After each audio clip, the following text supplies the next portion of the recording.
Наймасованіша повітряна атака. Більше ракет по Україні били лише у перший день повномасштабного вторгнення. Тоді Росія здійснила понад 160 ракетних пусків. Цього разу ворог запустив 122 ракети різних типів. Підготовку до обстрілу окупанти почали з нічної атаки майже 4 десятками шахедів. По тому московити підняли у повітря 18 бомбардувальників Ту-95. Запустили близько 90 крилатих ракет Х-55, Х-101 та Х-555. З Курської області летіли ракети Х-22 та Х-32 у напрямку північних та центральних областей України. Балістичними іскандерами, а також ракетами з комплексів С-300 та С-400 цілили з Білгородської та Курської області, а також із окупованого Криму. Із Астраханської області російські Міг-31К запустили 5 аеробалістичних кинжалів. З літаків Су-35 полетіли протирадіолокаційні ракети Х-31 та протикорабельна Х-59. Україна відбилася. ППО вдалося збити 114 повітряних цілей. Серед них 87 крилатих ракет. Звичайно, хотілося б знищити більше цілей. Звичайно, до цього ми йдемо. Прагнемо до більшого відсотка збиття.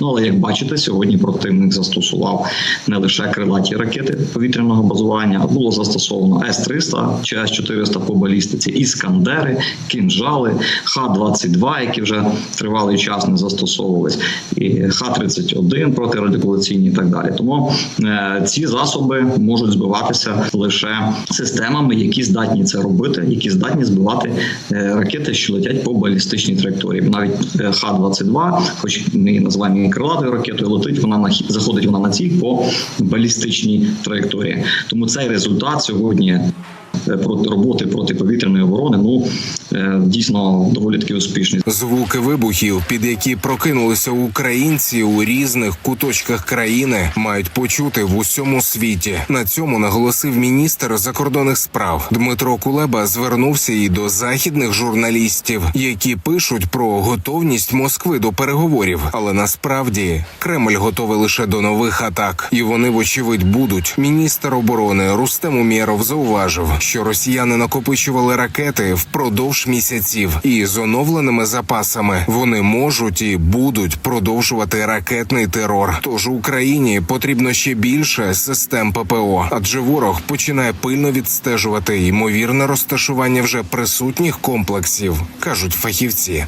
От знаєте, тут мене не потішила новина, що, судячи з усього, росіяни відслідковують таки, де знаходяться наші протиракетні комплекси.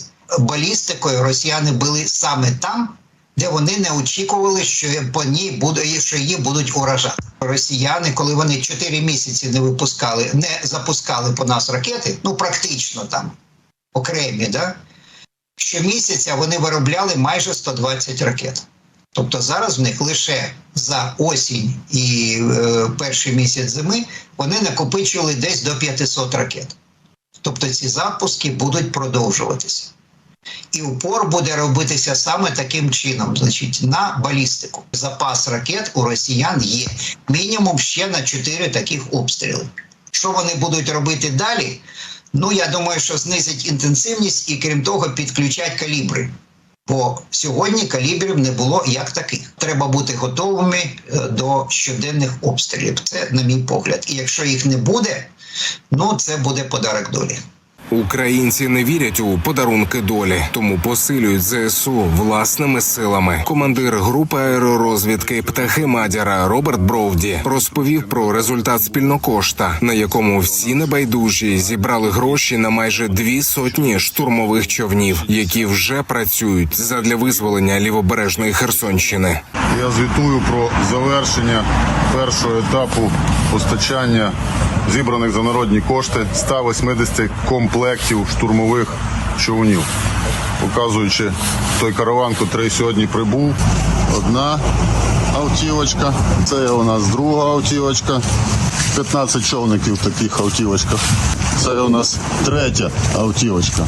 Мадяр повідомляє, 130 човнів зі 180 придбаних уже перебувають на лінії бойового зіткнення. І в яких умовах працюють українські оборонці на півдні, демонструє в наступному відео. Під таким шквалом ворожого вогню пересуваються Дніпром човни морпіхів та підрозділів ТРО при форсуванні та здійсненні логістики вдень та вночі. А ось паде подавлений хробачий дрон FPV. Реальний жах. Попри атаки, українські човни пливуть уперед, а російські великі десантні військові кораблі впевнено прямують під воду. Після успішного ракетного ураження ворожої бляшанки у Феодосії кримські гауляйтери сором'язливо повідомляли лише про одного загиблого і кількох поранених. Натомість пропагандистські ЗМІ оприлюднюють звернення російського адмірала. Той просить адміністрацію міста Новочеркаськ оголосити жалобу за моряками з Новочеркаська, які навічно перекваліфікувалися у підводників. Адмірал підтверджує ліквідацію 74 окупантів, ще 27 поранені. Справжня чорноморська гойда. Чекаємо на продовження. Вот это взрыв. Ах, Олексій Пасак, 5 канал. 9 загиблих і 30 постраждалих. Такі моторошні наслідки російської комбінованої ракетної атаки по столиці. У 4 районах Києва понівечені багатоквартирні і приватні будинки, майно людей, автомобілі, заклади харчування та станція метрополітену. Мій колега Юрій Пугач відстежував наслідки ракетного удару росіян, якого лиха накоїли російські ракети та як усувають наслідки атаки в його матеріалі далі.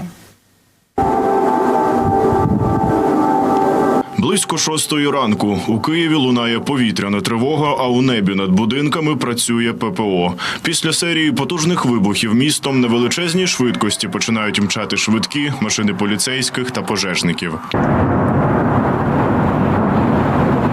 Росіяни гатили по сплячому місту з усього, що мали. Спершу атакували шахедами, потім крилатими ракетами, балістикою і кинджалами. Усе це смертоносне російське залізяче заходило до міста хвилями із різних напрямків.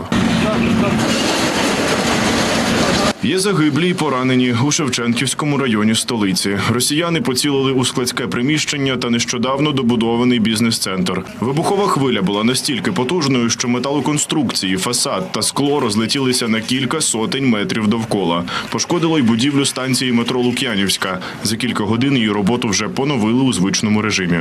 Другий епіцентр події ми мали на вулиці Туполєва. Там також падали уламки збитої ракети. Хочу вам сказати, що вони потрапили в дитячий садочок, саме в ту кімнату, там, де завжди спали дітки. Вона зараз зруйнована, вибиті вікна. Другий уламок ракети також знайшли на території школи. На щастя, ніхто не постраждав, тому що дітей в той час там не було. Місцеві мешканці розповідають, вибухи були настільки потужними, що у понад 10 будинках довкола повилітали шибки. Уламками потрощило кілька десятків машин. І чули ці вибухи не лише у Шевченківському районі. На жаль, я ще й бачила. У мене будинок високий, на 15-му поверсі, і якраз проглядається ця частина. Я з дитиною і в мене 2 собаки, ми не встигаємо спускатися. Гучний, дуже гучний вибух, вікна затряслись.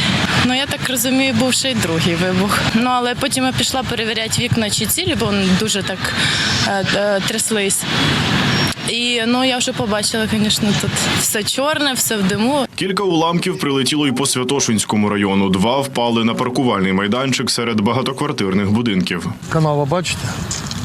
Де чорне стекло, де бампер лежить, канава. Оці 2 машини стояли поруч. Оце там стояла, а оця стояла там. Да, і от зрива. Її розвернуло, перевернуло і вдарило цю машину. От летіла ще на ту машину, а там водитель сидів, хотів виїжджати. То його скоро забрала того. А потім ще одна обломка впала тут на території школи і горіла там, так що полум'я таке було ж. Ще один місцевий житель, коли побачив, що зайнялася його автівка, сів у палаючий автомобіль і відігнав його з майданчика, аби полум'я не перекинулося на інші. наших людей точно не победить. Все, гарячу тачку і поїхав. Відчайдухом виявився ось цей пенсіонер. На його обличчі і руках доволі сильні опіки, та від ушпиталення він відмовився. Я прийшов, тут же машини ж горіли. От. Ззаді в мене ще вона чуть-чуть тільки почала горіти машини. Ну зачем, щоб ще машини горіли? Я взяв і погнав машину, сказав, до мойки.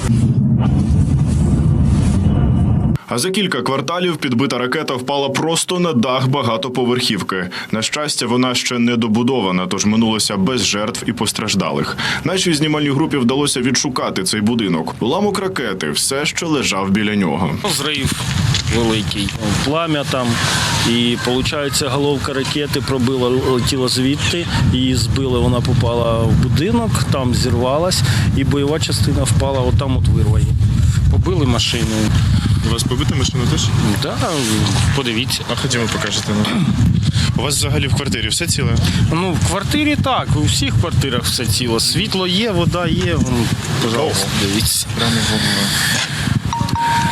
У Дарницькому районі уламки пошкодили багатоповерховий та приватний будинки. Минулося без пожеж та постраждалих, чого не скажеш про прильоти в іншому районі. Наробили лихо уламки російських ракет і в Подільському районі столиці. Тут сталося загоряння на складському приміщенні площею близько 3000 квадратних метрів. Кількох постраждалих тут ушпиталили. По обіді полум'я вже загасили і станом на зараз тут продовжують працювати над усуненням наслідків ранкової і нічної атаки росіян. Поки надзвичайники пильнували вже тліючий осередок вогню, а працівники лопатами розгрібали територію, у Києві знову оголосили повітряну тривогу.